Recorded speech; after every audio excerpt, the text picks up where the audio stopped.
sunat kok.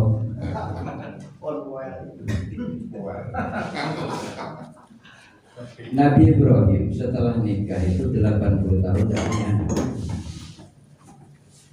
Ternyata setelah disunat, jadi Nabi Ibrahim itu disunat umur 80 tahun lebih sunatnya. Ternyata setelah disunat Nabi Ibrahim baru bisa punya anak. Nah oleh karenanya teman-teman yang belum punya anak mungkin butuh disunat lagi. Jadi sunat di mare mandi. Di dalam Islam kenapa khitan itu wajib? Karena di dalam orang yang belum khitan itu masih ada kotoran yang dulu kita pernah belum sunat itu kan ada kotoran putih-putih itu najis itu najis. Makanya kalau orang itu hubungan dengan istrinya masih belum resik itu namanya bolotnya itu dapat menjadi penghalang untuk terjadinya perkawinan sperma hubung dengan telur, sehingga banyak yang menyebabkan tidak punya anak. Al-Islam, yang pertama Islam, yang kedua balik. Balik itu ditandai kalau perempuan itu haid. Perempuan balik haid itu minimal umur 9 tahun, kurang sedikit. Atau kalau laki-laki itu ihtiram, yaitu mimpi basah. Itu tanda awal daripada balik.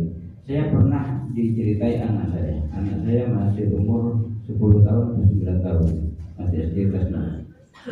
Aku mimpi basah. Waduh, kaget aku. Masa umur 10 tahun mimpi basah. Terus gimana nih mimpi basah? Lah aku ngimpi nyemplung kali gitu.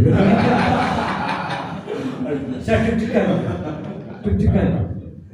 Gila pokoknya umur samanya mimpi basah. Kalau perempuan umur 9 tahun itu sudah kurang dikit sudah mulai haid, sudah mulai balik. Tapi kalau laki-laki itu minimal 12 tahun normalnya begitu. Jadi sampai 15 tahun itu balik. Jadi kalau jenengan punya anak umur 12 tahun itu harus diperhatikan. Sholatnya harus sudah betul-betul dijaga karena itu sudah balik, sudah wajib. Kemudian umpama ada orang umur 15 tahun belum ihtilam, belum mimpi basah, itu juga sudah wajib sholat, wajib puasa sebagaimana orang yang sudah mengalami ihtilam, mengalami mimpi basah, walaupun dia tidak pernah mimpi basah. Kenapa? Karena terakhir orang haid ataupun mimpi basah untuk laki-laki itu umur 15 tahun. Baik perempuan itu umur 15 tahun tidak haid tetap harus wajib sholat. Demikian juga laki-laki umur 15 tahun kok tidak mimpi basah, tidak pernah nyemplung kali mau jadi tetap sholat dan juga puasa dan kewajiban yang lain harus tetap dilakukan. Itulah maksud daripada wal bulu. Kemudian wal aklu punya akal sehat. Jadi kalau orang lotok sedeng sidik kira wajib, wajib dimakan, kudu normal. Wal hurriyah dan juga merdeka, bukan budak. Wal dhukuriyah dan juga laki-laki, perempuan tidak wajib sholat Jumat. Tapi kalau perempuan sholat Jumat itu bisa menggugurkan daripada sholat duhurnya. Ini yang dimaksud daripada sholat duhur, sholat sunnah mengalahkan sholat wajib. Ya. Kalau perempuan Jumatnya kan sunnah, duhurnya karena jadi gugur kalau perempuan melakukan sholat Jumat. Kemudian sehat dan juga sehat, orang sakit tidak wajib untuk melakukan sholat Jumat. Wal istiton, nah ini istiton ini jenengan mungkin jarang dengar ya, bahasa istiton ini perlu penjelasan ini. Istiton itu bertempat tinggal tetap, menetap, mukim, itu istiton namanya. Jadi musafir tidak wajib Jumatan. Yang wajib Jumatan itu orang yang mukim, bukan perjalanan. Nah di dalam masalah istiton ini saya perlu beberapa penjelasan gini. Orang yang melakukan istiton orang yang istiton atau mukim, menetap, sebenarnya kalimat mukim dengan mustautin itu beda. Kalau mukim itu orang yang menetap, tapi bukan tanah kelahiran. Ya, kayak umpama orang Jawa Timur kemudian mungkin di Jawa Tengah, atau orang Indonesia mungkin di Jakarta, di mana? Mekah. Makanya dikatakan mukimin, mukimin, bukan mustautin. Itu mukim. Jadi satu daerah pindah daerah lain kemudian menetap, itu namanya mukim. Tapi kalau mustautin itu memang ahli kelahiran di situ, itu namanya mustautin. Nah, itu kalimat yang asli. Jadi yang wajib Jumatan itu adalah mustautin, orang yang penduduk asli. Makanya kalau dulu ya, orang Jumatan itu masjid itu kalau di kampung-kampung itu pada awal-awal Islam itu satu kampung itu satu masjid. Itu di awal Islam. Kemudian berkembang melihat situasi kondisi karena jauh atau musim hujan, kemudian dibangunlah beberapa masjid. KRW dibangun satu biar jangkauannya tidak terlalu sulit. Minimal ada 3 atau 5 kalau sangat luas daerahnya. Itu di perkampungan. Jadi semuanya yang sholat Jumat itu mustautin, memang asli orang situ. Nah itu sah mutlak. Kemudian bagaimana dengan pondok pesantren? Ya, pondok pesantren itu kan santrinya pendatang semua. Ya. Mukim atau mustautin itu makna yang kedua. Makna yang pertama mustautin orang yang kelahiran situ, itu namanya mustautin. Makna yang kedua daripada mustautin itu adalah orang yang dari daerah lain, kayak saya ke Solo, ya, orang Jawa Timur kemudian ke Jawa, menetap di situ dan tidak punya keinginan untuk kembali ke daerahnya, itu namanya mustautin. Ya, tidak ada keinginan. Kan? Umpamanya kayak saya masih ada keinginan rono meneh, umpamanya pengen duwe bojo ning kono kene siji umpamanya. Kuwi duduk mustautin jenenge. Karena punya perasaan ingin balik meneh. Nah, mustautin itu menetap walaupun tidak asli kelahiran Solo, tapi sudah menetap di Solo, maka itu namanya juga masuk mustautin, yaitu orang asli penduduk itu. Nah, kita tanya sekarang, bagaimana dengan pondok-pondok pesantren? Ya, yang mendirikan Jumatan dewe tanpa melibatkan masyarakat sekitar, sah enggak Jumatnya? Nah, ini yang jadi masalah. Padahal santri itu tidak masuk kategori mustautin pertama, yaitu orang yang kelahiran situ, juga tidak masuk dalam kategori mustautin kedua, orang yang menetap dan tidak ada keinginan untuk kembali ke kampungnya. Kan tidak masuk santri, iya. Wong santri sih pengen mulih tok isi dia. Tidak masuk. Nah, makanya dalam beberapa basul masail tentang masalah santri itu, kok andaikan ada satu pondok pesantren, kenapa tidak Jumatan di luar? Mungkin kendala keselamatan bisa ya, kalau santri keluar kan bahaya ya. Terus masyarakat mungkin di situ sudah ada masjid, Nah, otomatis kan tidak bisa masyarakat memenuhi syarat 40 orang kalau harus ke pondok, kalau di situ ada masjidnya sendiri-sendiri.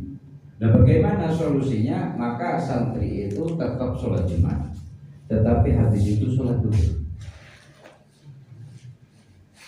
Sholat Jumat dan sholat duhur. Kenapa? Karena Jumatannya itu tidak dapat mengesahkan Jumatnya orang lain, hanya mengesahkan Jumatnya dewi-dewi. Jadi pada prinsipnya Jumatan tidak sah menurut itu mustautinnya.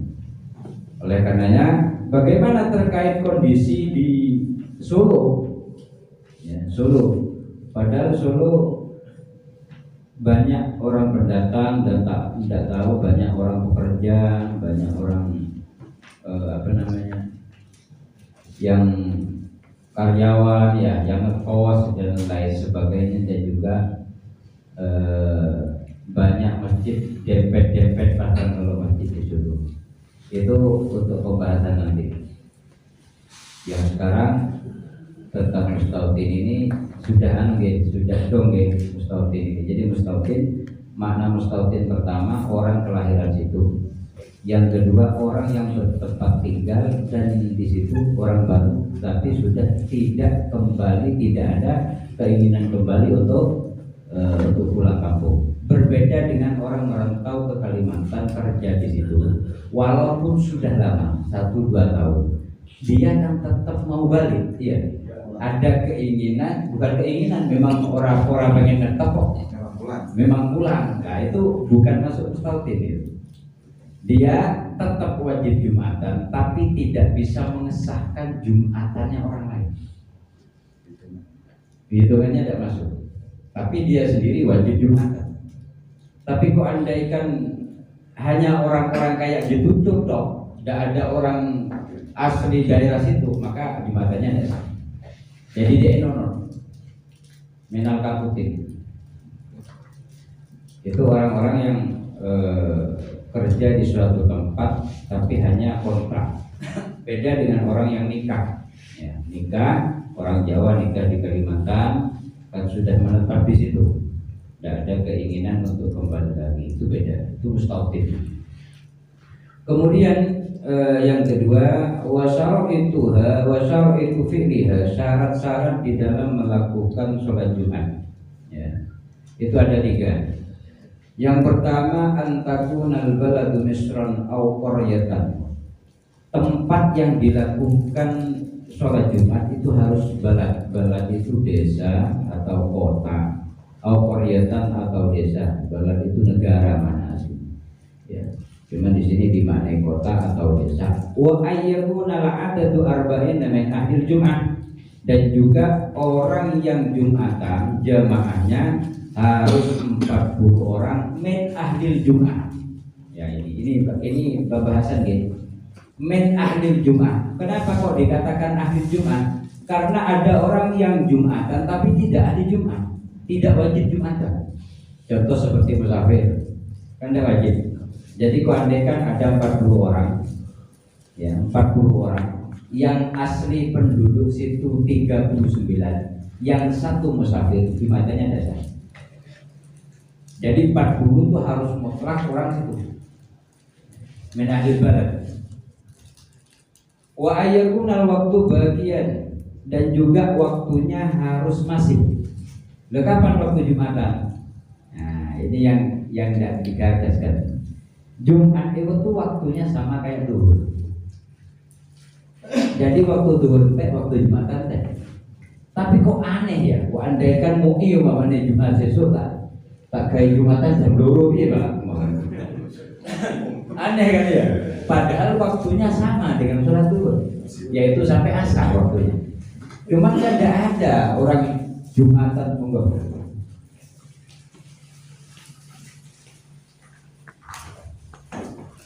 Cuma kita belum tahu lah ada Jumatan kok dilakukan rotok carry, tidak ada. Pasti mepet awal. Bahkan saya pernah dilaporin bahwasanya ada khotib itu sampai saking kesusu nih mungkin. Saking kesusu nih sampai khotbah sebelum masuk zuhur. Itu dasar. Mungkin selarut di mungkin kurang mungkin. Nah, ini harus hati-hati ya kita. Jadi khotib harus jangan ngikuti takbir, harus perhatikan betul waktu itu.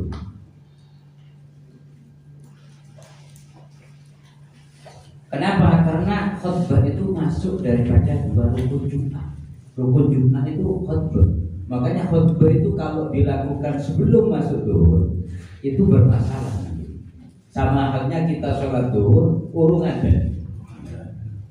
Makanya khutbah pertama, kedua harus sudah masuk zuhur. Waktunya sama dengan sholat zuhur, yaitu sampai asar. Kalau waktu zuhur masih, umpamanya Jumatan di daerah itu musim panen kayak di desa-desa umpamanya ya, itu kalau di desa itu kan gini Pak, sambatan, apa ya, sambatan ya namanya, tonggo-tonggo gitu, bareng-bareng gitu. Kalau umpamanya musim panen bareng-bareng itu kan sambatan itu kan mungkin lewang rotok suwe sampai mepet Jumatan, wah kok wae Jumatan diundur, tidak apa-apa. Jadi umpamanya mepet tanggung loh umpamanya. Arab jam 11:30 tanggung waktu ini. Iki ameh rampung masuk Arab ditinggal. Rampung no sik rawo. Yang penting waktu zuhur masih, Jumatan itu mesti boleh. Jam 2 masih boleh. Pokoknya waktu zuhur waktunya. Cuman ya rada aneh ya dengan umum. Kadang begitu ya. Jadi hukum itu kadang juga menyesuaikan dengan adat. Adat itu penting. Makanya tatkala di sini biasa Jumatan zuhur, ya jam 12 ya udah. Jangan wah hukumnya itu orang masalah itu. Orang yang coba ekor ya. Orang yang sing teko. Fa in kharajal waktu au adiman surut sholaita zuhur. Andaikan waktunya habis, ya, waktunya habis dan juga syarat-syaratnya tidak terpenuhi. Apa di antara syaratnya? Mungkin jamaah kurang, ya. Sholaita zuhur, maka harus sholat zuhur. Itu di antara syarat-syaratnya Jumatan. Jadi yang pertama adanya tempat, ya, berupa desa atau kota. Yang kedua bilangan 40 orang. Dan juga waktunya juga harus masih tetap. Pertanyaan sekarang, kok andaikan tidak dapat 40 orang jemaah di suatu kampung yang masih pedalaman, baru ini di Jumatan, kan aneh ya? Aneh. Kalau di kota gampang, penduduk oke banget dan juga sudah terbiasa diambil oleh dakwah. Tapi kalau daerah-daerah kayak Papua atau Irian yang masih jarang tersentuh dakwah, pengen mengadakan Jumatan, terus bagaimana solusinya? Ini masalah Jumatan ada 3 pendapat, ya. Ada 3 pendapat terkait dengan ini. Kita langsung ke materi yang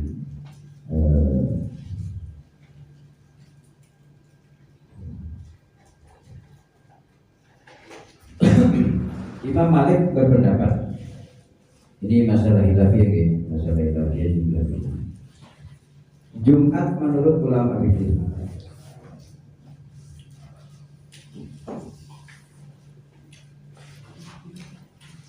Menurut ulama fikih mengkoji.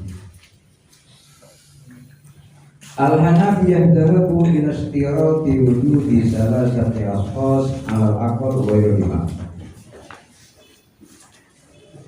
Di dalam beberapa pendapat ulama fikih untuk Jumatan, itu ulama Hanafiyah berpendapat itu minimal 3 orang. 3 orang itu sudah boleh Jumatan. Kalau memang di situ tidak ada orang lagi, namun pengen memulai Jumatan mengikuti Imam Hanafi, yaitu 3 orang cukup. Jadi anak loro paling siji. COVID. Oh, ini juga terjadi kemarin. Terjadi. Saya seumur-umur sholat id di rumah itu sekali. Gara-gara Mister Makrona itu. Makrona. Jadi saya, anak saya, istri saya, ya, cocok ini.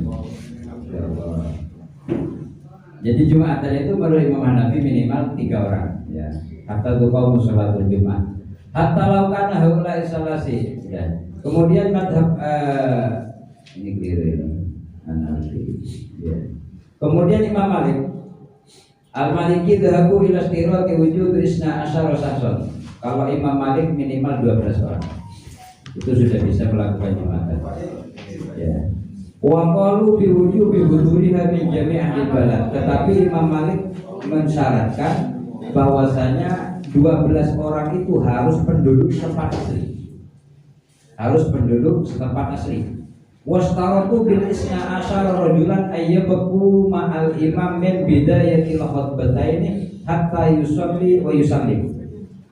Dan disyaratkan mulai khutbah pertama sampai sholat sampai salam itu harus mengkoy. Yes. Kaya penentusnya ke. Ulo, dibuka kopi. Kemanahan? Mau yang kita tahu kopi lagi. Oke, taruh rokok. Manahan kopi di manahan. Jadi Imam Malik mensyaratkan 12 orang mulai khutbah pertama sampai sholat salam terakhir itu syarat 12 orang. Ya. Kemudian menurut Imam Syafi'i, Asy-Syafi'iyah wal Hanabilah, Imam Syafi'i dan Imam Hambali itu berpendapat sama. Zahabu ila istirati wujudi arba'ina syakhsan 'alal aqall ghairul imam. Harus 40 orang selain imam. Kemudian wastadalla Syafi'i ala dzalika bi anna al-'adad arba'ina fihil kamal. Imam Syafi'i berpendapat di antara alasan kenapa harus 40 orang, karena alasan pertama itu arba'in 40 orang ya, 40 angka 40 ya. Itu angka sempurna. Itu alasannya Imam Syafi'i. Doaul arba'in ka doail wali. Doanya orang 40 itu sebagaimana doanya wali. Dan juga para rasul bidalili annal anbiya'a bu'isu bihadzal umri. Para nabi itu diutus umur 40. Tidak ada nabi diutus umur 30 songo, itu tidak ada. Ya, tidak ada. Makanya juga tidak ada wali diangkat wali umur sebelum 40, tidak ada. Kecuali aku toh. Nabi Isa, kalau para nabi itu Nabi Isa yang diangkat jadi rasul sebelum 40, karena memang umurnya Nabi Isa tidak sampai 40. Berapa? 33 ya? Diangkat ke langit Nabi Isa itu 33. Makanya besok umurnya orang di surga itu seumuran Nabi Isa, 33 ya. 33. Makanya besok ora usah khawatir ya.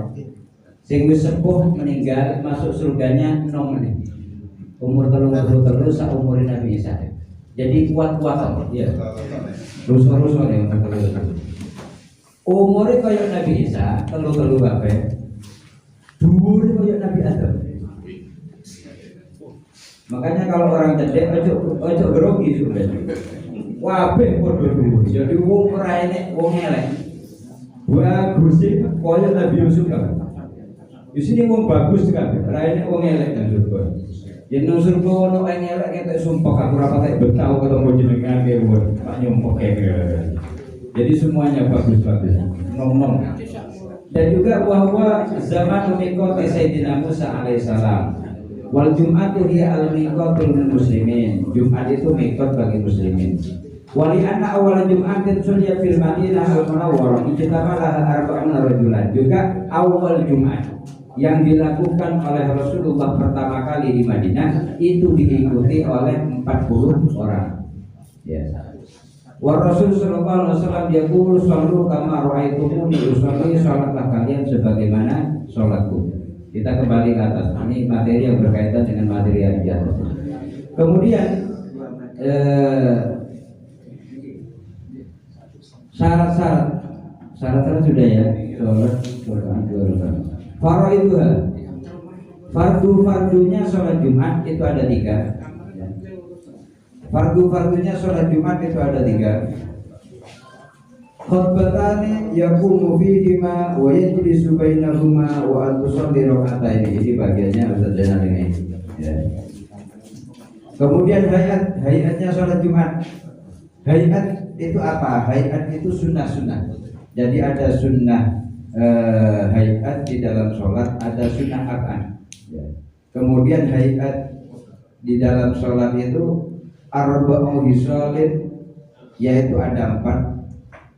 Al-ghuslu atus, wa tandiful jasadi, membersihkan jasad, wa lubsus siyabil baiti, pakai pakaian putih, wa ahli-dhofri, dan juga motong kuku, wa thayyib, wangin-wangin, wa yustahabu al-insat fi waqtil khutbah, dan juga harus ngerumokke khutbah. Insat itu bukan ngerumokke ya, nengklengke, orang nengklengke, nengkleng. Ini tulisan bodoh. Nengkleng kalau nengkleng itu kan bodoh tulisannya. Jadi aksi itu nengkleng itu namanya, bukan ngerumokke. Jadi memperhatikan betul isi khutbah. Al-insat itu. Wa man dakhala wal imam yatubu sholat raka'ataini khafifataini summa yajlis. Jadi kalau masuk masjid, khutbah sudah dimulai, maka sholatlah secara cepat. Ya. Jangan langsung duduk, sholat 2 rakaat terus cepat. Kemudian yang paling afdal fi ma'rifati syurutil imamah wa man aula bitakbir. Ini tentang masalah jadi imam ya. Jadi imam, syurutul imamah dan siapa yang didahulukan dalam menjadi imam. Italafu fi man aula bil imamah fa qala Malik ya ummul qaum afqahuhum. Kita merujuk kepada sebuah hadis di mana dalam sebuah hadis dijelaskan haddatsana Abu Bakar bin Abi Syaibah wa Abu Sa'id al-Asjad ilahuma an Abi Khalid qala Abu Bakar haddatsana Abu Khalid al-Mar an Al-Asman Ismail bin Raja an Ausa bin Tabi an Abi Mas'ud al-Ansari qala Rasulullah sallallahu alaihi wasallam ya ummul qauma aqra'uhum li kitabillah. Ya, yang didahulukan menjadi imam ya. Yang pertama aqra'uhum li kitabillah. Orang yang paling ahli membaca Al-Quran ya. Fa'ikanu fil qiraati sawa. Kok andaikan ada 2 orang sama-sama ahli, sama-sama hafal Quran ya. Fa'a'lamuhum bis sunnah. Maka yang didahulukan adalah orang yang alim hadis, alim fikih yang didahulukan.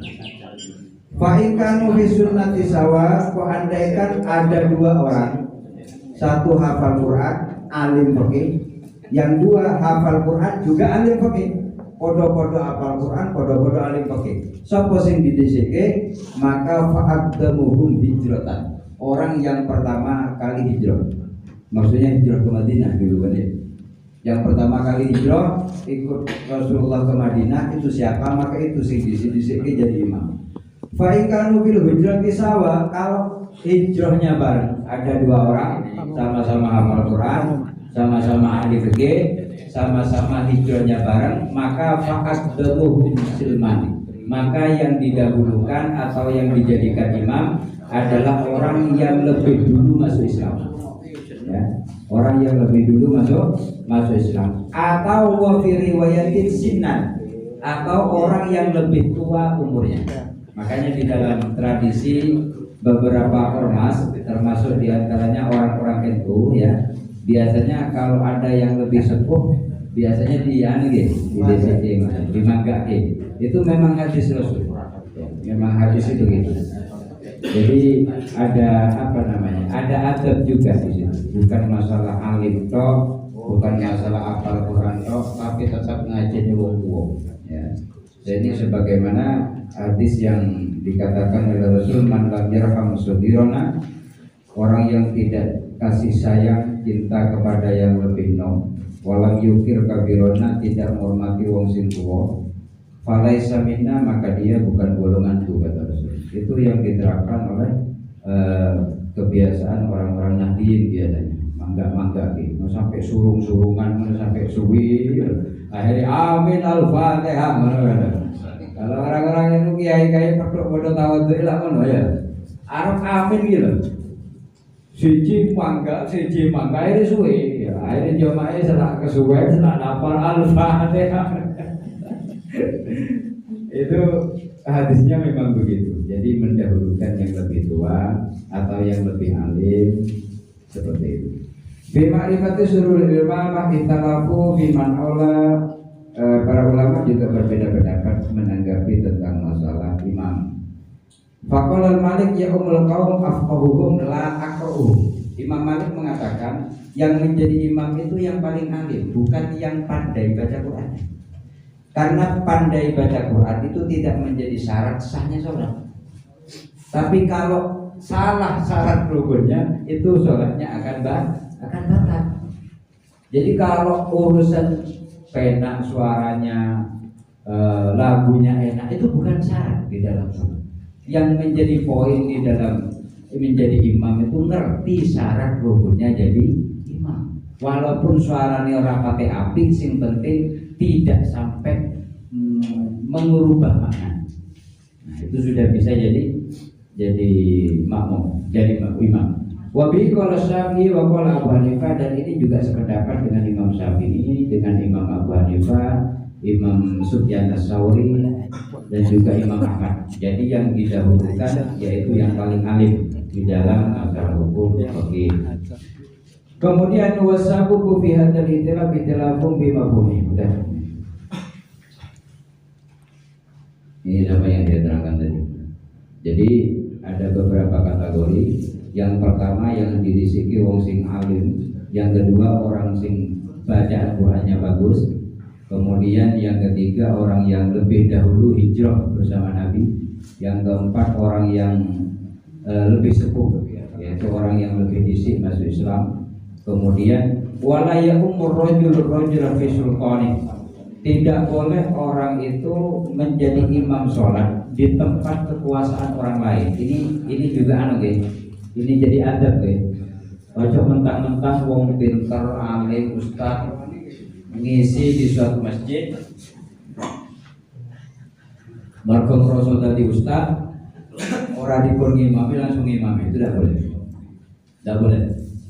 Ya walaupun itu sudah yang ngisi di situ. Jadi ojo peteng-teng ngimamin nang masjid wong, ojo. Ini adab ini. Ya, adab.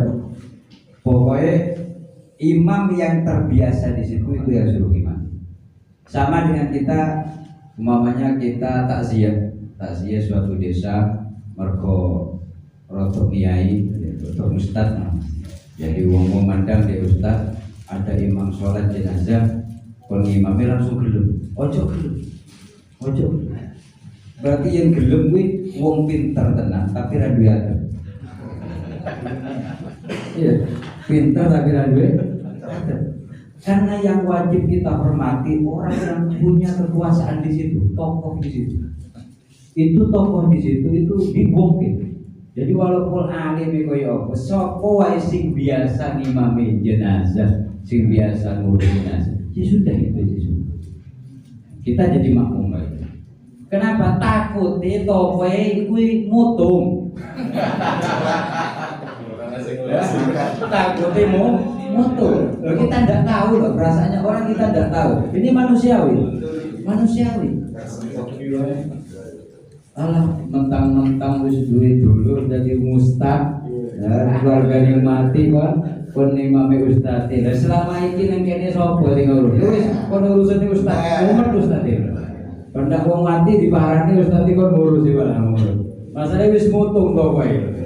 Nah, itu juga ada nih, harus kita jaga betul kesopanan itu tata krama, harus tetap mendahulukan orang atau tokoh di tempat itu. Itu namanya wala yaqumur rajulu ar-rajula fi sultani. Tidak boleh kita nyerobot. Wala yaqudu fi baitihi ala taqarrumati ila bihi. Tidak boleh langkah di tempat duduk pribadinya orang. Itu sebenarnya bahasa ini juga bahasa kinayah. Ya. Jadi jangan sampai kita di suatu daerah langsung memposisikan diri orang penting, memposisikan diri seorang yang mustah, sok tidak boleh ya, tidak boleh. Saya ingat guru saya itu pesan gini, ikutilah wong sing gawa setan. Paham ya? Itu bahasa kuno itu ya, bahasa kuno. Ikutilah wong sing gawa setan.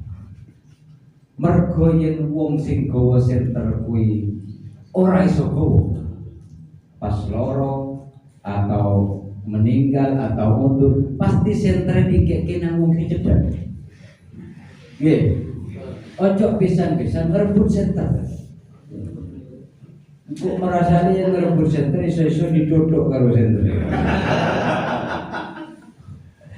Kapan makmum dianggap ketinggalan rakaat imam dalam Jumat itu berbeda dengan sholat jamaah biasa. Man adrokar ruku adrokar rokaat. Jadi di dalam Jumatan itu, kok andaikan si menangi satu rakaat, hadis riwayat Abu Daud, maka itu dianggap masih Jumatannya sah. Satu rakaat minimal, ya. Kemudian qala wa bi idraki ruku'i masubun tam bi ayat ma'in qabla irtifa'il imam an aqall liruku wa yabulu rubatai yaqinan. Jadi rukuk umpamanya orang sudah telat Jumatan, wis rentuk khutbah loro, sholat lain itu takbiratul ihram imam, menangi imam pas ruku. Nah, maka orang tersebut takbir langsung ruku. Ya, takbir tidak usah baca Fatihah, langsung ruku. Kalau orang itu si iso nututin posisi imam pas ruku, masih bisa nututi baca subhanallah satu kali dong, itu masih menangis satu rakaat. Ya. Tapi kalau umpama posisi imam takbir Allahu Akbar terus imamnya wis tidak, nah berarti itu sudah tidak menangis satu rakaat. Ya, nanti harus nambah. Jadi minimal rukuk ya, minimal rukuk. Itu sudah enggak. Kemudian Fatul Mu'in. Kemudian walhasil anna usra ijtima'il mujawwiz li ta'addud imma li dhaiqil makan aw li qitali bainahum aw li bu'di atrafil mahal bisyarti. Ada fenomena jumlah jamaah ini. Jadi Syekh Abu Bakar bin Sa'to mengatakan, kembali ke tadi, ini permasalahan, beberapa permasalahan yang terjadi. Banyak tempat-tempat ibadah sebagaimana di kota kayak di Solo ini kan banyak banget nih masjid. Ada berapa masjid Ustaz? Di Solo ini? Di Solo. Antara MUI, antara Pemkot, Kemenak, DMI. Apa bedanya? Jumlahnya. Jumlahnya berbeda. Berapa standarnya berapa? Rata-rata tengah-tengah. Kemarin pas pertemuan DMI sekitar banyak banget ya. Kota itu kan orang itu kalau di desa masjid satu, ya tiap desa satu dulu masjidnya, atau minimal 2-3 ada banyak. Masjid Ya. ada kalau versi Simas, versi Kemenang yang ada di Solo itu ada 540 masjid. Versi Pak Bambang Mesra ada 720 masjid. Versi DMI 561 masjid. Itu di tahun 2023. Tahun 2023. Nah, itu kalau secara fikih mumat itu. Mumat. Makanya tidak saya bahas sekarang. Ini ngulur-ngulur waktu. Kita masuk kepada poin-poin ya. Kalau nanti satu waktu ini ngapunten, ini diklat di MUI ini tiap bulan. Jadi kalau jenengan pas longgar nanti untuk bulan depan insya Allah tentang tata cara mengurus jenazah dan sholat jenazah rutin tiap bulan.